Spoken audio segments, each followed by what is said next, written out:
සුබම සුබ දවසක් වේවා මගේ ප්‍රේමවන්ත සහෝදරයා සහෝදරිය. අපගේ ස්වාමී වූ නාසරෙත් යේසුස් ක්‍රිස්තුස් වහන්සේගේ අතිශුද්ධ වූ බලවන්ත නාමයෙන් ඔබ සැම සාදරයෙන් පිළිගන්නවා. ඉතින් මගේ ප්‍රේමවන්ත සහෝදර සහෝදරිය ඔබත් මෙහෙමද කියලා මේ වචනය බෙදා ගැනීමේ අවසානයේදී ඔබම ගැන තීරණය කරන්න. මට අයිතියක් නැහැ ඔබ විනිශ්චය කරන්නටවත් ඔබට ඇඟිල්ල දික් කරන්නටවත්. මට පුළුවන් ඔබට සිතන්ට යමක් ඉතුරු කරන්නට පමණයි. මගේ ප්‍රේමවන්ත සහෝදර සහෝදරිය, අපි දෙවියන් වහන්සේගේ සේවය කියලා අපි සේවයේ පංගුකාරත්වය දරන්න අපි බාරගත් පසු, අපි සේවයට අත තැබුවට පසු, සේවය කරන්නට අපි ගමනක් ආරම්භ කර පසු අපිට ඕන විදියට දේවල් කරන්නට බැහැ. අපි දෙවියන් වහන්සේට යටත්ව කීකරුව අපි උන්වහන්සේ ඉදිරියේ පිළිගත හැකි සම්පූර්ණ පිරිසිදු ලෙස අපි සේවය කරන්නට කැපවෙන්න ඕන. මගේ ප්‍රේමවන්ත සහෝදර සහෝදරි, මම මීට කලිනුත් ඔබ සමග මාතෘකාවක් කතා කරා වැයවීම සහ ෂයවීම ගැන. අපි වැය වෙනවද ෂය වෙනවද යන්න ගැන. මගේ ප්‍රේමවන්ත සහෝදරයා සහෝදරිය, ඔබ දේව ධර්මාචාර විභාගයේ පාසල ඔබ දේව ගැතිවරයෙකු වෙන්නම අවශ්‍ය නැහැ. ඔබට සේවයක් කරන්න, ඔබට දෙවියන් වහන්සේට සේවයක් කරන්නට පිපාසයක්, ඕනෙකමක්, පිස්සුවක් තියෙනව නම් ඔබ ඉන්න විදියට ඔබ කුඩාවට හිටියත් ඔබේ සේවය ඔබ දියත් කරන්න පටන් ගන්න. ඔබ ගමන ආරම්භ කරන්න. මගේ ප්‍රේමවන්ත සහෝදර සහෝදරි, මගේ සේවයේ ආරම්භය තමයි මට පුදුම පිස්සුවක් තිබුණ යේසුස් වහන්සේ ගැන ලෝකෙටම කියන්න. හැබැයි ඒකේ අනිත් පැත්තකුත් තිබුණා. මම මගේ දුර්වලකම ඔබට කියන්න අවශ්‍යයි. ඉස්සර මම හරි ලැජ්ජයි යේසු පිහිටයි කියන්න. මගේ කට මොනවාද බ්ලොක් වෙනවා, ලොක් වෙනවා, දිව පැටලෙනවා.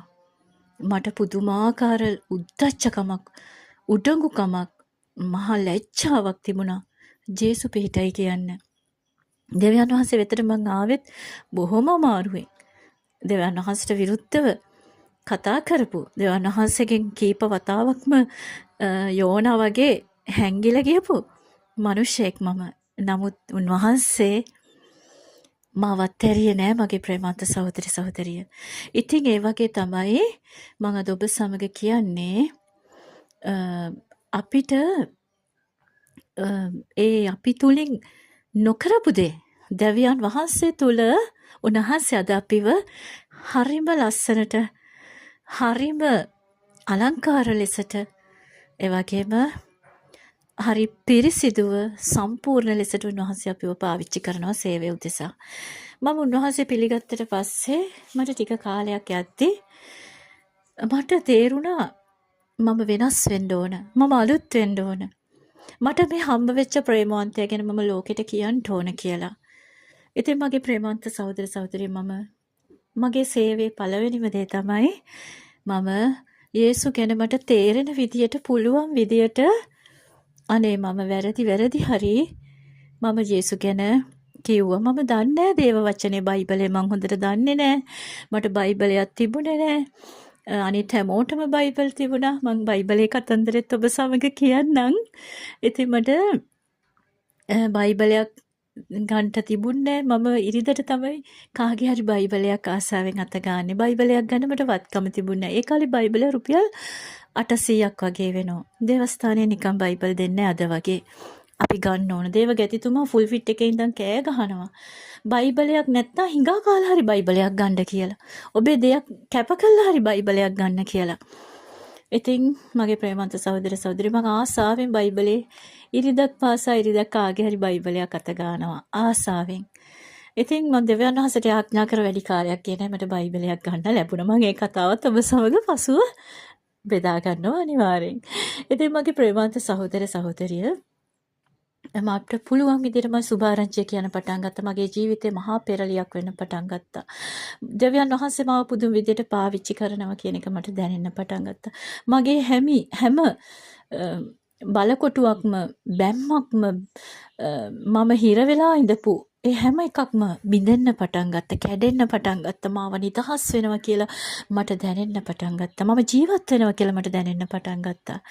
ඉතින් මගේ ප්‍රේමාන්ත සහෝදර සහෝදරිය මම යාඥා කරන්නවත් දක්ෂයෙක් නෙමෙයි. ඇත්තටම මට යාඥා කරන්න බෑ. ඔබ දන්නවද මම ඉස්සර යාඥා කරන්න දන්නේ මම දෙවියන් වහන්සේගෙන් ගීතිකා දේවස්ථානයේ ඉගෙන ගන්න ගීතිකා මම ඒවා ලියාගෙන මම ගීතිකා විතරයි කරන්න පටන් ගත්තේ. මම ගීත කියනවා, ගායනා කරනවා.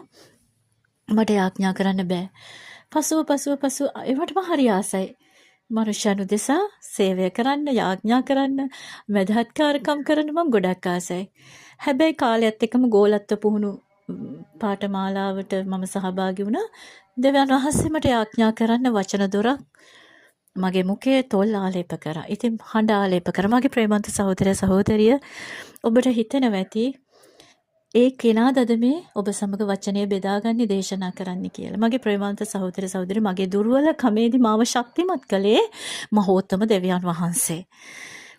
මිනිස්සු මාව පාගලා ඉරලා කුඩු කළා මාව කසල ගොඩට විසික් කරද්දී උන්වහන්සේ මාව වට කරගෙන ආරක්ෂා කරගෙන මාව නැගිටෙව්වා. මාව පාවිච්චි කරා. මගේ ප්‍රේමාන්ත සහෝදරයා සහෝදරිය ඉතින් මම අද ඔබ සමග බෙදා ගන්න කැමති උනේ මෙන්න මේ දේ. අපි දේව සේවය කරනවා කියලා අපි ෆුල් ෆිට් එකකම දේශනා කරන්න අවශ්‍ය නැහැ. අපිට නිල ඇඳුමක් අවශ්‍ය නැහැ. අපිට මේ මොනවාද බයිබල් කොලෙජ් එකේ අපිට දේව ධර්මාචාර උපාධි තව වෙනත් උපාධි අපිට නොතිබුණා කියලා ඔබ සේවය කරන එක මට ඒව සම්පූර්ණ නෑනේ. නිසා මම සේවයක් කරන්න සුදුස්සෙක් නෙමෙයි කියලා ඔබම අවතෙක් සේරුවෙන් සිතන්න එපා. ඔබට දෙවියන් වහන්සේට සේවයක් කරන්න අවශ්‍යද? ඒ සේවය සමහරට දේවස්ථානයේ පිහිදාන එක වෙන්න පුළුවන්. දේවස්ථානය අලංකාර කරන මල් පැල හිටවල මල් බොකිස් ගෙනලා සරසල දේව මෙහෙ පටන් ගන්න කලින් ඔබ දේවස්ථානයේ දේව මෙහෙට සුදුසු පරිසරය ගොඩනගන වෙන්න එක පුළුවන්. සුභාරංචිය දේශනා කරන එක වෙන්න පුළුවන්. ඇහුම්කන් දෙන එක වෙන්න පුළුවන්. මේ ඇහුම්කන් දීම දේව සේවකයෙක් තුල තිබෙන්න ඕන. මේක අද දේව සේවකයන් තුල නැහැ. අපි හදිසිය ගිනිගෙන දෙවන ප්‍රශ්නයකින් මොනියම් හෝ අපේ අවශ්‍යතාවයකට අපේ පිපාසයකට කුසගින්නකට දේව වචනය සම්බන්ධ හෝ සේවය සම්බන්ධ හෝ මොනියම් හෝ දෙයකට අපි දේව සේවකයන්ට කතා කරාම දේව සේවකයෝ කතා කරනවටත් වඩා ඉක්මනට දුරකථනය තියන්න බලාගෙන ඉන්නේ. අනේ මම වැඩක්. මේ ඔයා හදිස්සියද කතා කරේ? මේ මං ඉක්මනට ඔයාට මං පස්සේ අමතන්නම්. මම මේ වැඩක ඉන්නේ. දේව සේවකයෝ හරි අපූර්වට මග අරින්න දන්නවා. ඒ දේව සේවකයාත් දන්නේ ඒ මග ඇරියේ කවටද? එය කළේ කාටද? දෙවියන් වහන්සේට බව. මගේ ප්‍රේමාන්ත සහෝදරයා සහෝදරිය. දෙවියන් වහන්සේ කියනවා කෑම බඩගිනි කෙනෙකු සොයා කෑම ටිකක් සපයා දුනහොත් යේසුස් හිමි පවසයි ඔබ එය කළේ මටයි. ඉතින් ඒ බඩගිනි වූ කෙනාට කෑම ටිකක් දුන්න වගේම අපි අපේ මොනවා හෝ ප්‍රශ්නයකට සමහරට පීඩනයකින් ඉන්න කෙනෙක් දේව සේවකයෙක්ට හෝ සභාවේ නායකයෙක්ට හෝ කතා කරන විට ඔහු ඒ කෙනා මග හරිනවනම් ඒ මිනිස්සයා නිදහස් වෙන්නේ කොහොමද? මගේ ප්‍රේමාන්ත සහෝදර සහෝදරිය ඇහුම්කන් දීමත් ලොකු සේවයක්. තව මිනිස්සෙකුට ඇහුම්කන් දීම හොඳ ප්‍රබල සේවයක්. හොඳ ප්‍රබල ගුණාංගයක්. ඒක තමයි අද නැත්තේ. ඒ නිසා තමයි අද සභාවල් හිස් වෙලා සභාවල් වලට ලෝකෙම තියෙන සභාවල් වලට ඇදහිලිවන්තයෝ බැටළුවෝ නන්නත්තර වෙලා අකීකරු වෙලා හිතුවක්කාර වෙලා ඒ බැටළුවෝ සොයන් යන්නේ මොනවද? ක්‍රිස්තුස් වහන්සේගේ ප්‍රේමය, සැනසීම, සමාදානය, සුවය තමන්ට ඇහුම්කන් දෙන කෙනෙක්. හැමෝම කැමති තමන්ට අවධානය ලැබෙනවට, ඇහුම්කන් දෙනවට, තමාගේ ප්‍රශ්නය අහන් ඉන්නවට, තමන්ගේ දුක අහන් ඉන්නවට. හැම කෙනෙක්ම කැමති මේ මමත් කැමතියි. සමහරක් වෙල මටත් ගිනිගෙන දැවෙන ප්‍රශ්න පැමිණෙනවා. ඒවා මං ස්වාමීන් වහන්සේගේ පාමුල තබනවා. මොකද මම ඒ යම්කිසි ආත්මික තලයක ඒ වගේම ඒ ආත්මික ගමනක මම සිටින නිසා මම ඒක දන්නවා. නමුත් නොදන්න කිතුනුව බොහොමයක් සිටිනවා. ඉතින් මගේ ප්‍රේමවන්ත සහෝදරය සහෝදරිය ඔබ මේ දේ කරන්න එපා කිසිම කෙනෙකුට. ඔබට හැකි පමණින් ඔබට යම්කිසි කෙනෙක් කතා කරොත් ඔබ ඇහුම්කන් දෙන්න පුරුදු වෙන්න. සමහර විට මේ මිනිස්සයාගේ අවසාන දුරකථන ඇමතුමේ වෙන්න පුළුවන්. සමහරට මේ මිනිස්සයා තෝරගත්ත එකම කෙනා ඔබ වෙන්න පුළුවන්. සමහර විට මේ මිනිස්සයා නිදහස් වෙන්න තෝරගත්ත ඔහුගේ හෝ ඒගෝ සියලු දේ කියලා නිදහස් වෙන්න තෝරගත්ත එකම මිනිස්සයා ඔබ වෙන්න පුළුවන්. ඔබ මේ මිනිස්සයා මගහැර යනවා නම් ඔබට දෙන්න මේ මිනිස්සයට දෙන්න කාලයක් ඔබ ළඟ ඉතුරු වෙලා නැත්නම් ඔබ ඒ මිනිස්සයව ප්‍රතික්ෂේප කරනව නම් ඔබ දන්නවද මහෝත්තම දෙවියන් වහන්සේ ඔබවත් ප්‍රතික්ෂේප කරන්න යනවා. ඔබටත් උන්වහන්සේට ඔබ අඬගසන විට උන්වහන්සේගේ කන් වසා ගන්න යනවා. ඇස් ඉවතට ගන්න යනවා. මගේ ප්‍රේමවන්ත සහෝදර සහෝදරිය ඔබ යම්කිසි දෙයකට කැඳවීමක් ලැබලා තියෙනම් ඔබට දෙවියන් වහන්සේ මිනිසයන් ඔබ වෙතට එවනව නම් ඔබ හරහා මිනිසයන් ඔබගේ අවධානය ඔබගේ අහුම්කන් දීම ඔබගේ ප්‍රේමය ලබන්න මිනිසයන් ඔබ වෙතට එවනව නම් ඔබගේ ප්‍රේමය ඒ මිනිසයන් වෙතට ගලාගෙන යන්නේ නැතුව ඔබ එය හරස් කළ බාධා කළ ඔබ තද කරගෙන හිර කරගෙන ඔබ ඔබේම කාරණා ගැන වෙහෙස වෙනව නම් මහන්සි වෙනව නම් ඔබ වෙතට එන දෙවියන් වහන්සේ ගැන දන්න හෝ නොදන්න මිනිසයා ඔබ නොසලකා හරිනව නම් ඔබ භයානක තැනක ඉන්නේ. ඔබ ප්‍රවේශම් වෙන්න. මගේ ප්‍රේමවන්ත සහෝදර සහෝදරිය මේ අහුම්කන් දීම තරම් වටිනා දෙයක් දෙවියන් වහන්සේ තුල නැහැ. මගේ ප්‍රේමවන්ත සහෝදර සහෝදරිය අපි ආඥා කරනවා කියන්නේ මොකද්ද? අපි උන්වහන්සේට කතා කරනකොට උන්වහන්සේ අහගෙන ඉන්නවා. ඒ වගේම උන්වහන්සේ අහන් ඉඳලා අපට උත්තර දෙනවා, ක්‍රියා කරනවා, යහපත් දේ කරලා දෙනවා. ඉතින් අපෙන් අයහපත උන්වහන්සේ ඉවත් කරනවා. අපට නොගැලපෙන දේ අයින් කරනවා.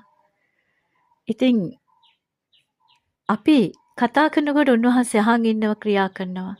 ඉතින් අපි දුරකථනයෙන් හෝ අපිට හම්බ වෙන හෝ මිනිස්සෙක් අපිට කතා කරන විට අපි මග හැර යන්න හොඳ නෑ.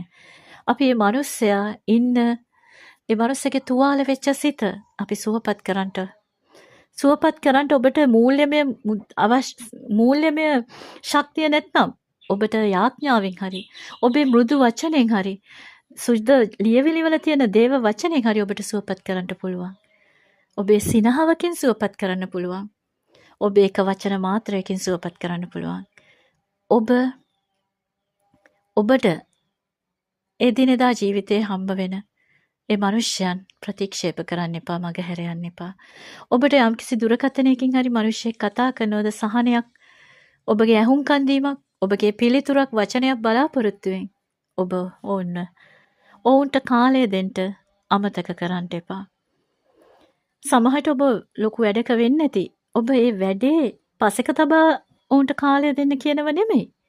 ඔබ පොරොන්දුවක් වුණා නම් ඔවුන් ඔබට තව මිනිත්තු කිහිපයකින්, විනාඩි කිහිපයකින්, පැය කිහිපයකින් කාලය දෙනවා කියලා ඔබ එය අමතක කරන්න එපා. අතපසු කරන්න එපා. මගේ ප්‍රේමවන්ත සහෝදර සහෝදරිය, මේ ඉතා දීර්ඝව මට කතා කළ හැකි. නමුත් අදට මේ ප්‍රමාණවත් කියලා මං හිතනවා. ඔබට ජේසු පිහිටයි.